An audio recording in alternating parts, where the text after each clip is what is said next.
party 后还可以跟朋友去吃晚餐，还是做你要做的东西。For me personally, I don't really drink alcohol, so I think this is good for especially folks like me.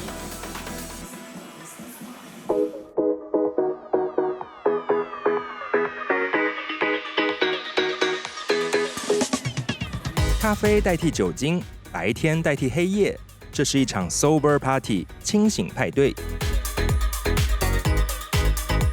我名叫Daniel， 我是一个 sober party goer。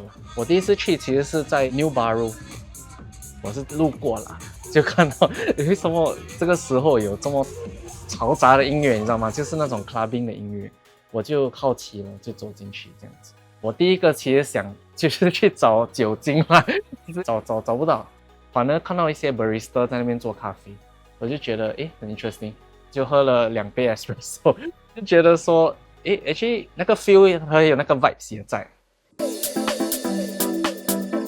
2023至2024年期间，清醒派对就从莫斯科、伦敦和纽约等城市兴起，并迅速扩展到全球各地。清醒派对多在白天举行，搭公共交通来回才几块钱，如果深夜去夜店，打电召车来回就要好几十块。夜店入场费最少也要20-30元，清醒派对则一般15元至30元。买一杯咖啡也不多3-6块吧，但是如果你那种夜店场所，可能也需要16块左右。买一个 cocktail， 最高我也是买过38块的 cocktail。对于 Z 世代来说，清醒派对有许多卖点，吸引力不逊于传统夜店。在白天这样 party 下，比晚上 party 好。例如说，你今天傍晚6点完，你还可以跟朋友去吃晚餐，还是做你要做的东西。但是如果你做平常的传统的 party， 那你凌晨3-4点回到家要吃宵夜，对健康不太好。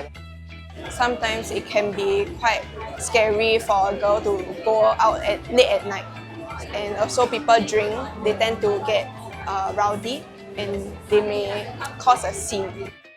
我在见过很多人，他们就喝酒后用喝酒来当做一个借口来做不好的行为啊，例如说他们侮辱人家或者很捣乱，然后就讲话，就我喝酒就不清醒，就这样。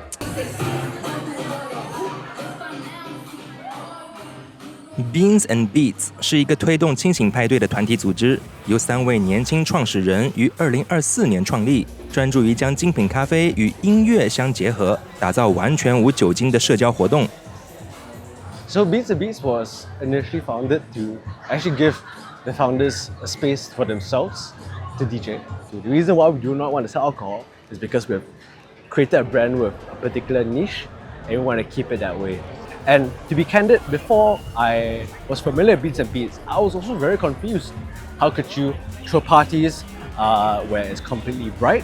You see everyone's faces, nobody is drunk, everyone is sober. The biggest challenge would be to actually get the crowd moving, because a lot of the times when people drink alcohol, they're already inebriated, they start moving and stuff, right?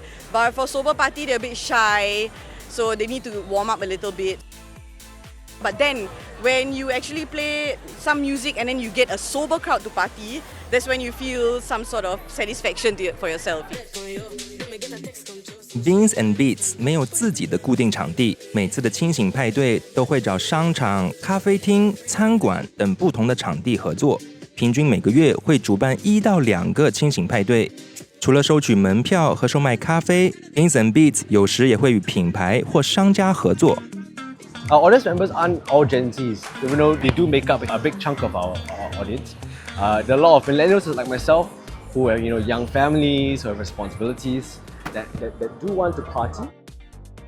然而，并不是所有无酒精清醒派对的理念都能坚持走到底。以蹦迪咖啡馆概念出发的 C Moment， 在今年9月开业，店内全天候播放电子音乐。然而，开业仅2周。他们就发现没卖酒精行不通。哇，那可以请我喝杯咖啡吗 ？C Moment 创办人之一雅拉表示，为了用现实养理想，团队决定销售酒精饮品。而开始卖酒后 ，C Moment 的收入确实有了明显改善。你更喜欢喝酒的还是不喝酒的 party？ 都好，都可以。不喝酒有不喝酒的 happy， 因为他们的音乐很好，所以不需要喝酒也可以很嗨。Yes, I've been once. Yeah, and it was fun for me. I think I can still go there with friends and they can enjoy alcohol. I can enjoy my coffee, my matcha. So it's good for everyone. There are just more options. 清醒派对究竟会在新加坡成为新常态，还是只是昙花一现的潮流？ It might disappear, or it might be a long-term thing. But what I do know is that it's not exactly a new thing. Sober partying has been around for a very long time. You can see tea parties back in my parents' generation, and today we see it resurfacing. So it may come back and forth, but it will always still be around.